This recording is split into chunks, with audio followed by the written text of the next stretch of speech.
been a long time since it's actually been in production, but Peanuts. I ran across a Peanuts cartoon where Snoopy was doing his dance, right? The feet fluttering, the hands waving, dancing back and forth. And along came Lucy and said, "If you knew what was going to happen, you wouldn't be so happy." And that immediately just,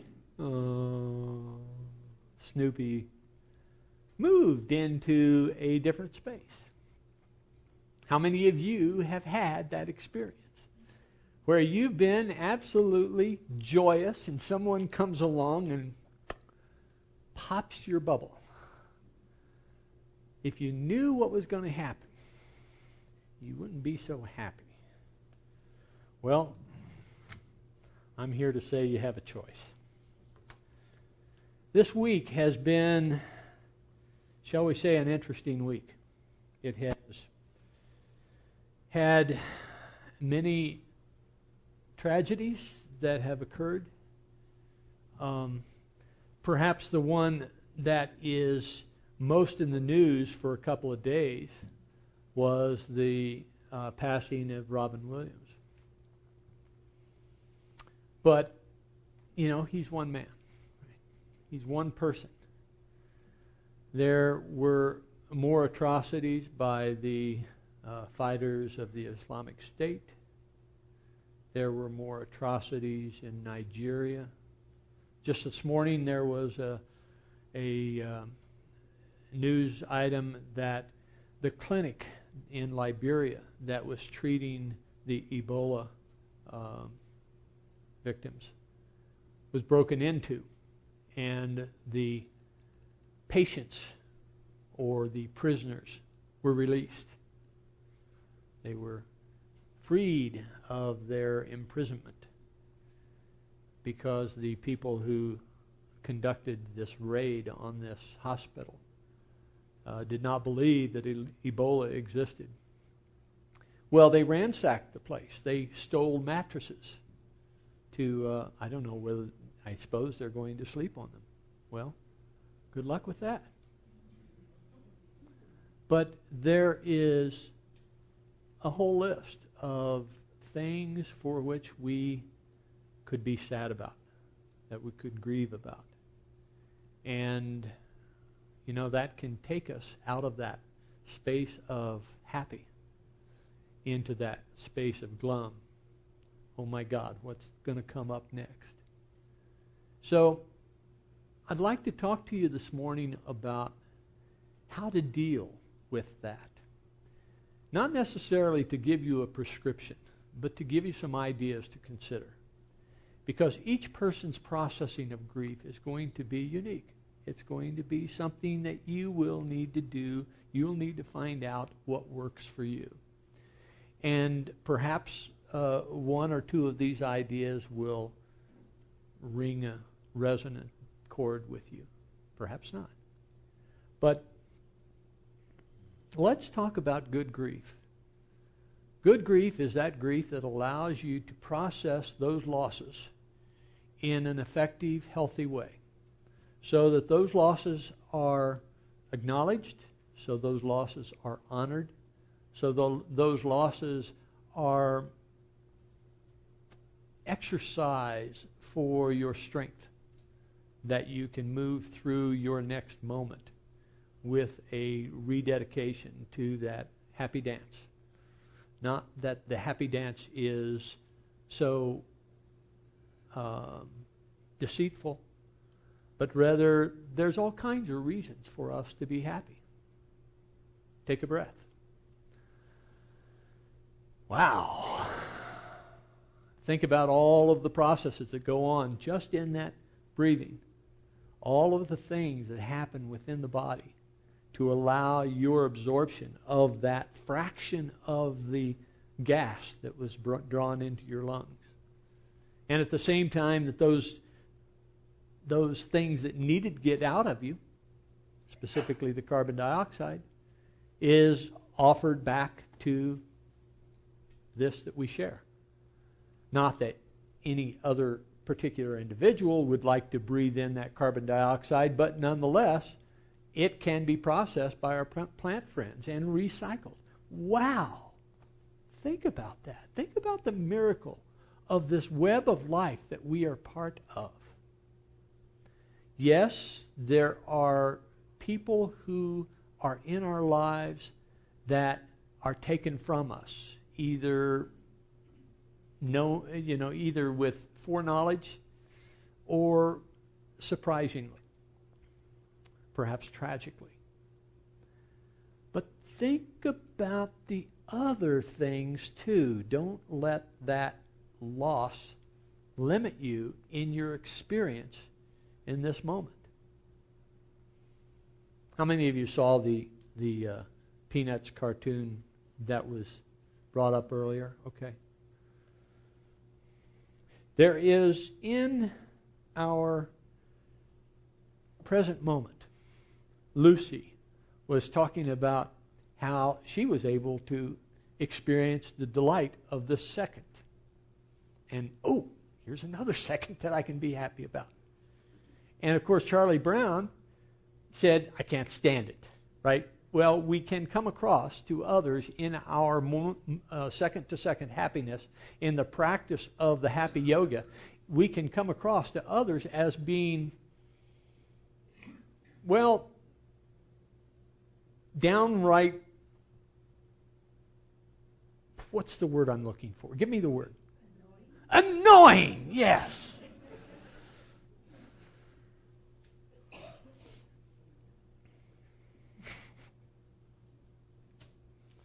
Well, there are all kinds of reasons to be sad. Not just the loss of someone, but the change of relationship. How many of you have had a change of relationship recently? Where you have acknowledged that, oh man, that is something that I really miss. I know I'm going to miss it. There are changes in circumstances. I was interacting with one person just last night, in fact, who was talking about his difficulty in finding a place to live. That for the last 2 weeks he's been living out of his car because he has not found a place where he could live at an affordable price.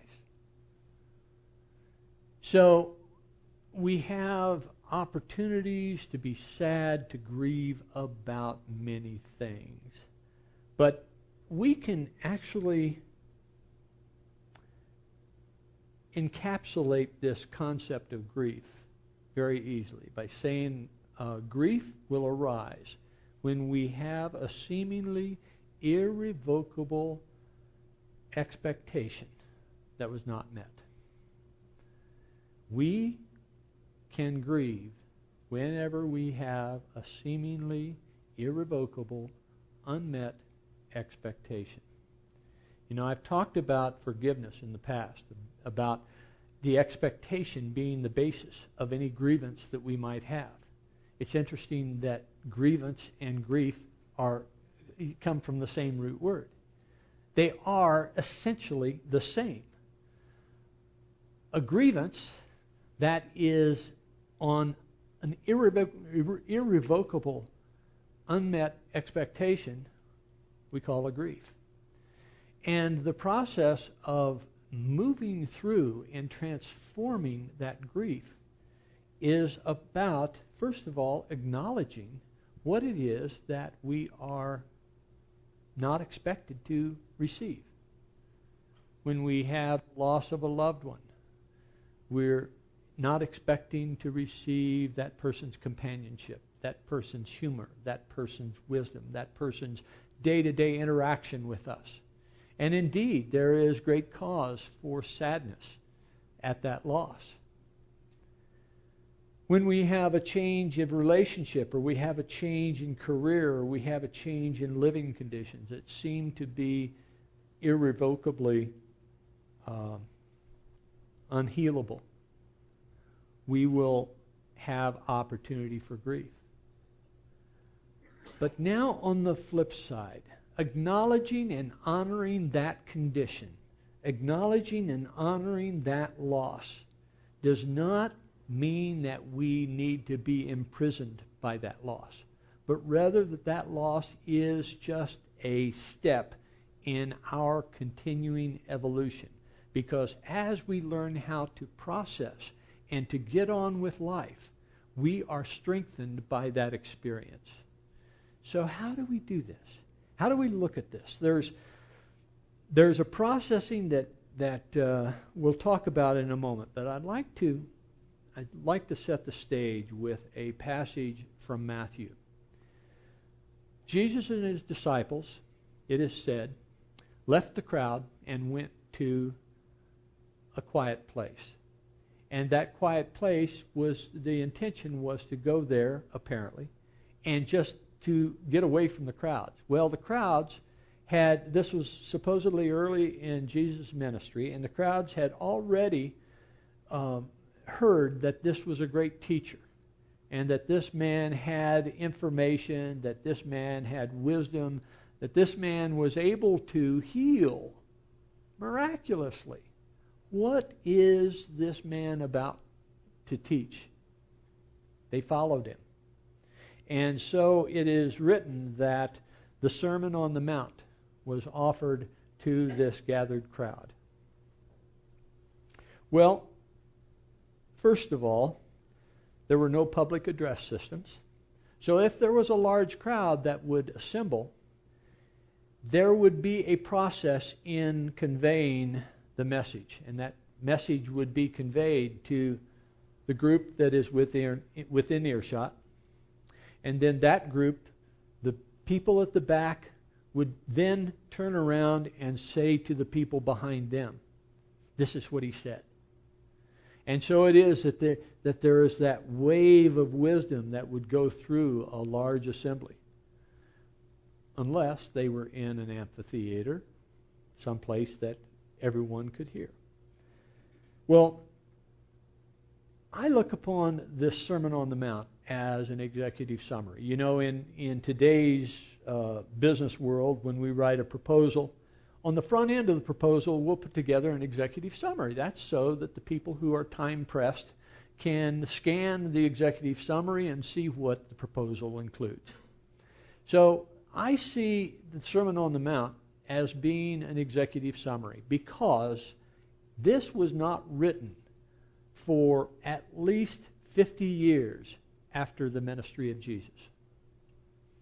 And it was likely written in Aramaic. There are some that say, well, there are some of the New Testament that was probably written in Greek. Well, maybe there was one or two, but the message that was written in Matthew was written for the Jews. And the Jews, while Greek was the lingua franca of that time, where Greek was the language of business, it was the language of the elite, of the educated, Aramaic was the language of the people. And Aramaic was likely the language in which Matthew was originally written. It was later translated to Greek.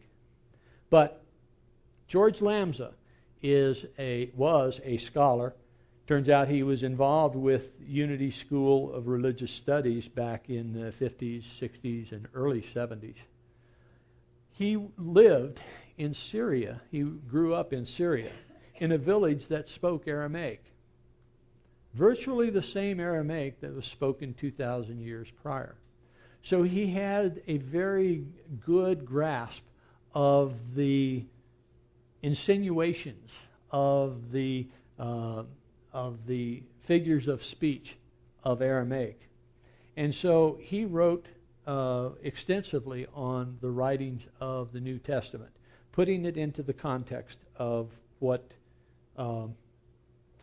it likely meant. Where's my clicker? Patrick, could you give me an advance? Thank you.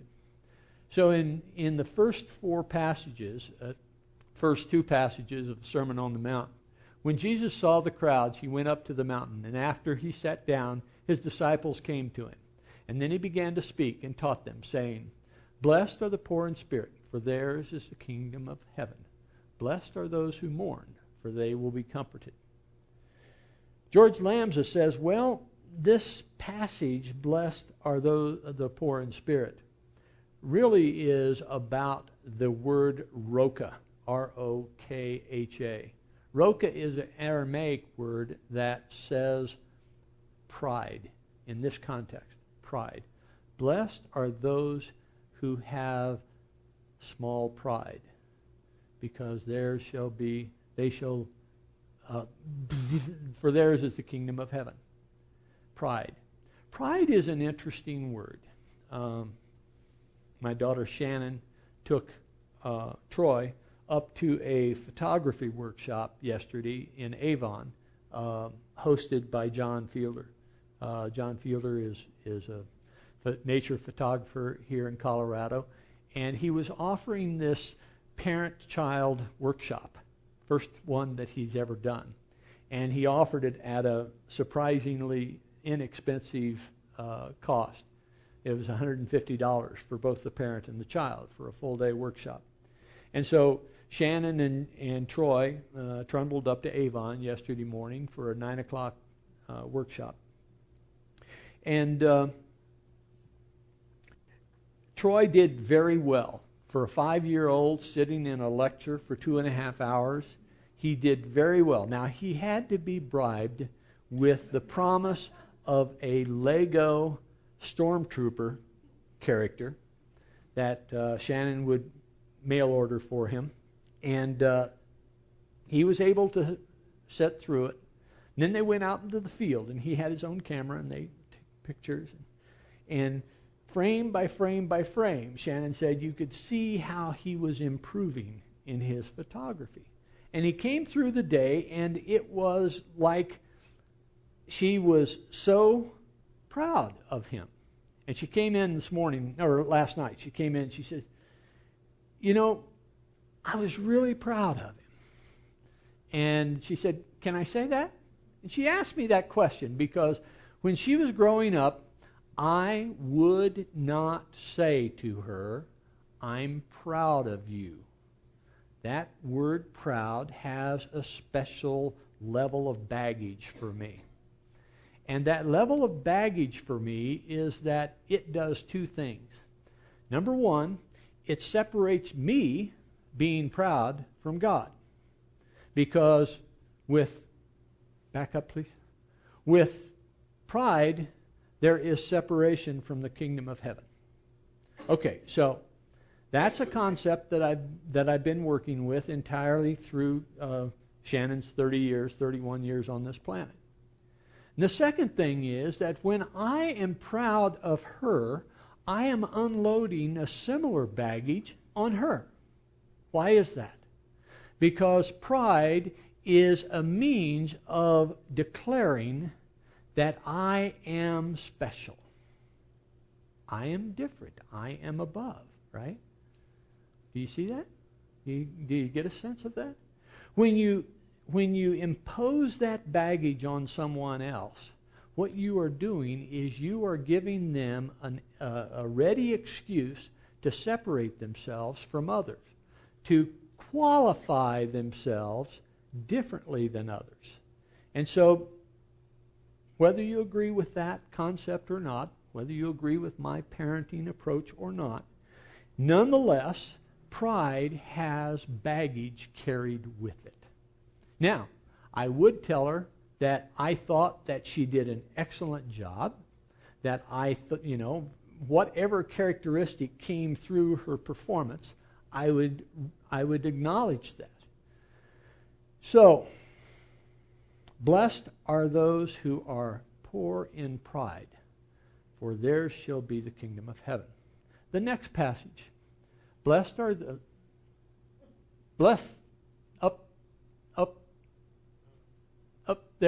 Blessed are those who mourn, for they shall be comforted. As Jesus was speaking to this crowd,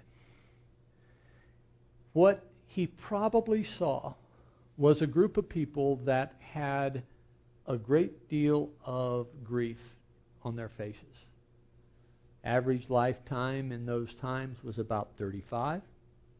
There were the Roman occupiers that were very generous with their cruelty. There was disease that was rampant. There were opportunities for people to lose loved ones left, right, and center. And certainly the people as a people had been suppressed, oppressed by the Roman armies. It had been 700 years since the throne of David had been occupied. And as a people, they were grieving for many things. So in this Sermon on the Mount, the writer offered that Jesus said that blessed are those who mourn, for they shall be comforted.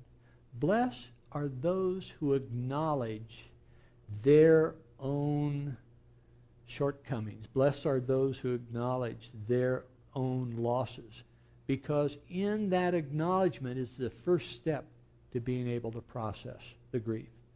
So here we have then the grief. We acknowledge it, and then we're able to process it. There's since Robin Williams' passing, there have been any number of tributes that have been offered to Robin. I saw one last night where an individual's grandfather had murdered his grandmother and then taken his own life. And the family had gone through days and days of just utter despair. Could not understand how this could happen to the elders of their family. And so they had the funeral service, and they were all gathered in the church afterwards, and they in fact hung around to speak to everyone and to mourn together. It had been a very trying period, and they left the reception after the funeral and had gone by a donut shop, some Dunkin' Donuts or something, in San Francisco, and happened into the donut shop, and Robin Williams was in the donut shop by himself having a donut and a cup of coffee. And he came over to them. This was 15, 20 years ago. He came over to the family who was gathered there, obviously, dressed in mourning clothes and not a smile on their face. And he introduced himself as Robin. This is through the mind's eye of this individual that was 7 or 8 at the time. He introduced himself as Robin, and he joined in a conversation with them, a pleasant but not jovial conversation.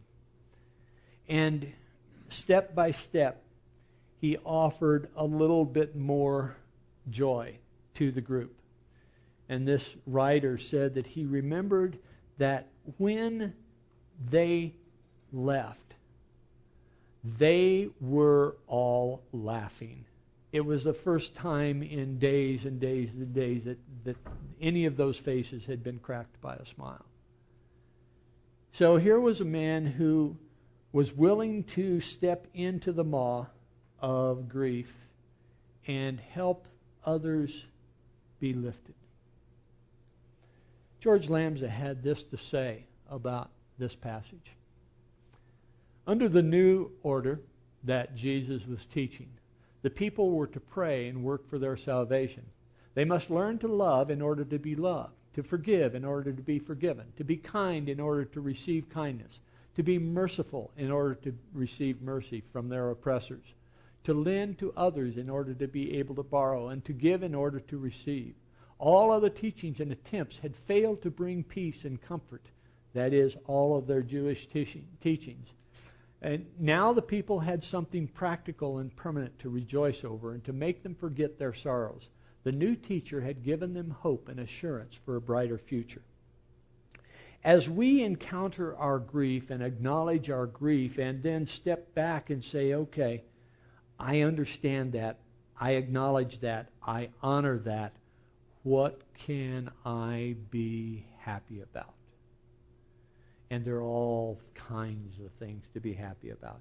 It's interesting that this week I happened upon an article in one of the news magazines that I subscribe to, online science magazine. And it was an article about the malleability of memory when it is recalled. That is, when we recall a memory, it is now in a state of flux. We can adjust that memory before we save it again. That was one of those forehead slappers. You know that I'm the kind of person that needs to understand the mechanics behind a particular process. And this was an explanation of why denials and affirmations work. You know, denials, affirmation, prayer, and meditation are the four tools that we talk about in unity. It's the fourth principle of unity. That this is the way that we transform our experience, through prayer, meditation, denials, and affirmation. Denials is a statement that takes away the power that has previously been invested in a particular idea. For instance, I am poor. Well, okay, how do I know I'm poor? Because there's nothing in my bank account. I don't have a place to live. It's been 2 weeks since I've had a roof over my head. The denial is to say that my last 2 weeks without a house, without an apartment, without a place to live, does not dictate what my next day will be. Okay? So it is kind of the reverse of Lucy coming along and saying, if you knew what was coming, you wouldn't be so happy. It's more like Lucy approaching a glum Snoopy and saying, there are so many possibilities that any one of them can bring you happiness. Think about that. And transforming Snoopy from a glum puppy into a dancing cherub. If we understand that when we recall a memory, that it is malleable, it's kind of like opening a Word document. How many of you have autosave on your Word, right? It's kind of like opening a Word document and saying, well, that memory is informative, but it's not very useful. I'm going to deny the power that that memory has. And then I'm going to add another paragraph to that document.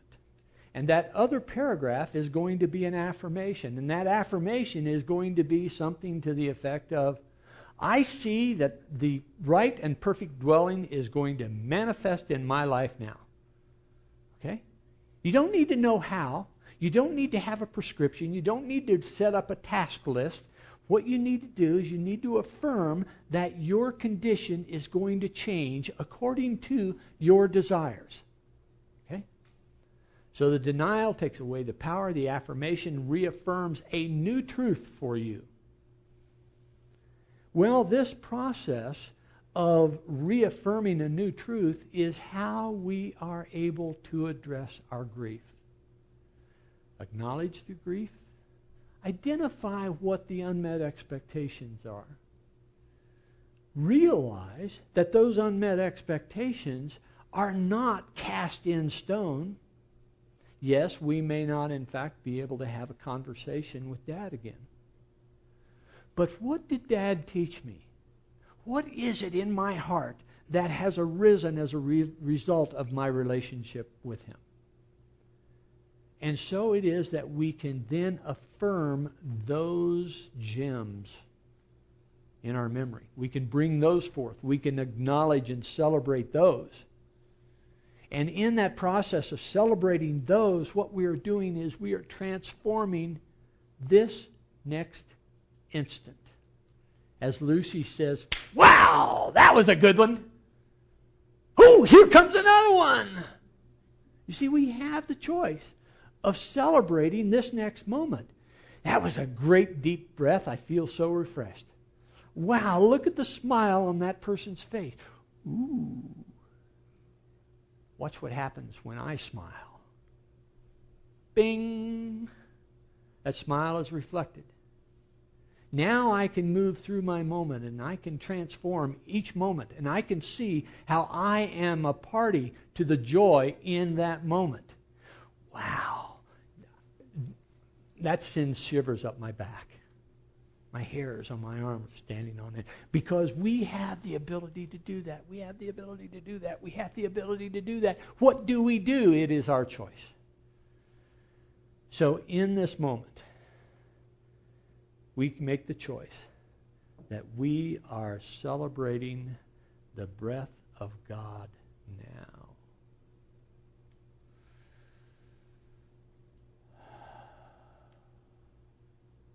We'll have our meditation.